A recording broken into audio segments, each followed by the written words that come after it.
Have you ever thought about the psychology of persuasion when it comes to giving an apology, saying you're sorry? There are multiple opinions on this topic. First of which is that, well, real men never apologize. You never put someone else above you in a position of authority. Women just do not like that, says the alpha Chad Gigabros. Well, if you have any experience with attractive females, you will find that humility turns them on.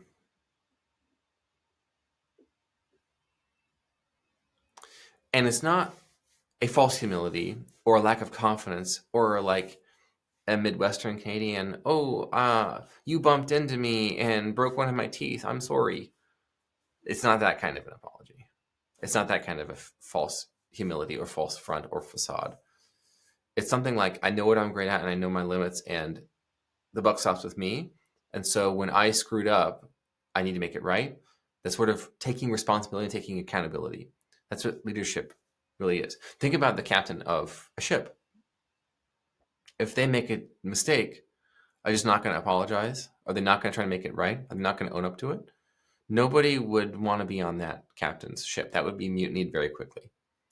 The same happens, I think, in a lot of business dealings and in, frankly, marriages resulting in divorce, where the man is not acting like the captain of his own ship, wherever the partner is in the case of like a business situation. There's not appropriate captaining happening.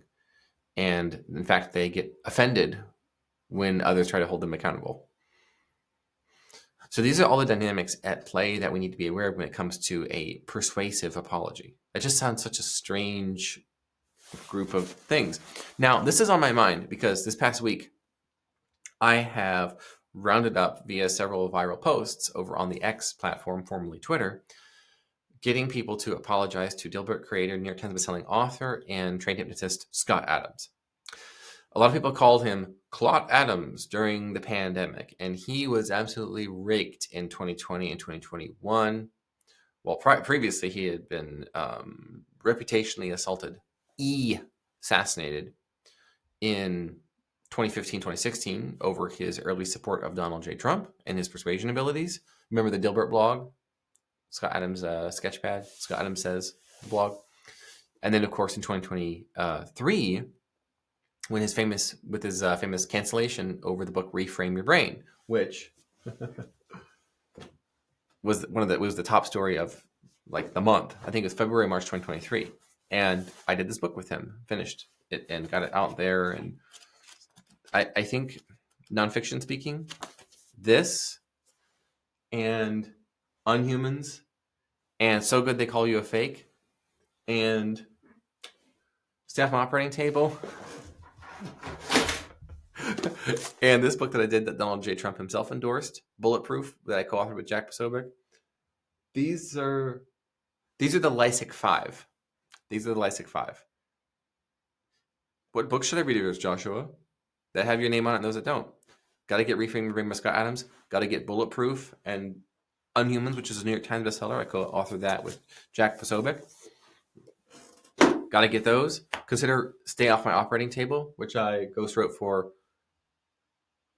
Philip Ovadia, and then get yourself my magnum opus on my ghostwriting career and how to create books, information products like courses, masterclasses, and then coaching and consulting and even professional services that get results so good that your competitors and envious haters think you are a fake for claiming that.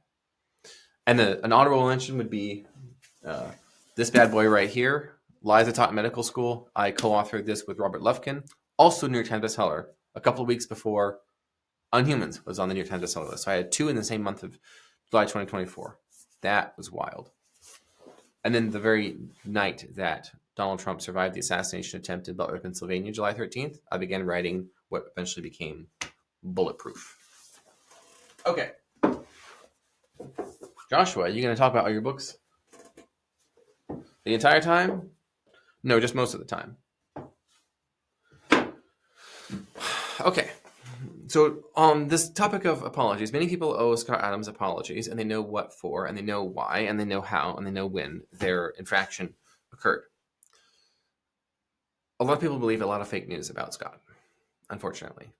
on both the right and the left. He's equally hated and been dragged. Well, here's the thing. We would not have gotten a President Trump 1 or 2, 45th president or 47th president. We would not have gotten that without Scott Adams. Sorry. No Scott, no Don. No Scott, no Don, no golden age. Which, by the way, Scott coined. It was back in 2015, 2016. He said that the destiny of Donald Trump was to give America and the world a golden age. 10 years ago, this guy. Well, a lot of people are apologizing to him, and I'm leading the charge of demanding apologies. Saying, okay, in victory, it's time to make things right. Now, that is the frame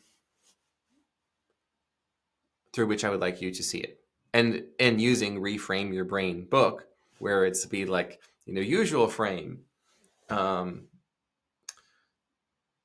Bad press will destroy my reputation. Reframe. There's no such thing as bad press. All press is good press. Like, oh, okay, so you have a superior way of thinking about a topic. So if you think usual frame, apologies are humiliating. Reframe, apologies are how you prove people can trust you to lead them in good times and in bad.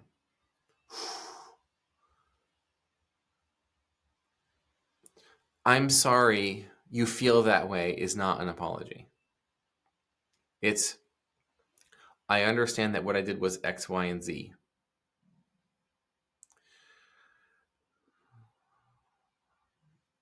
Optional. I believe it might be for A, B, and C reasons, which I was wrong about, and I made incorrect assumptions, calculations, and other errors, resulting in decisions that did not work out. People got hurt, including you. I apologize. I did not intend to hurt you. To make it right, I'm going to do 1, 2, and 3 now. Now, notice, there's no begging, there's no pleading, there's no, will you accept my apology, forgiveness? Because that's the thing. A leader doesn't need validation. A leader just does what a leader does, regardless. So I think one of the reasons that people resist giving apologies is they feel like they need something from the person they're apologizing to, and they don't want to be seen as needy.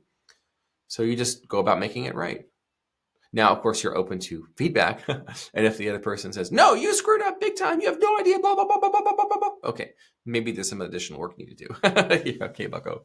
Maybe there's something else you need to do. And that's okay. That's okay for that to be the case. What's important to get across is the proper structure for persuasive apology results in people going, wow, that's a leader. I'm kind of turned on. And therefore, people will know you, like you, and trust you at a deeper level than they ever have. You will create something like an emotional intimacy. You made yourself vulnerable without making yourself weak. That's powerful. Be vulnerable without being weak. There might be someone that you need to apologize to this week. That person might be Scott Adams himself. You know what to do.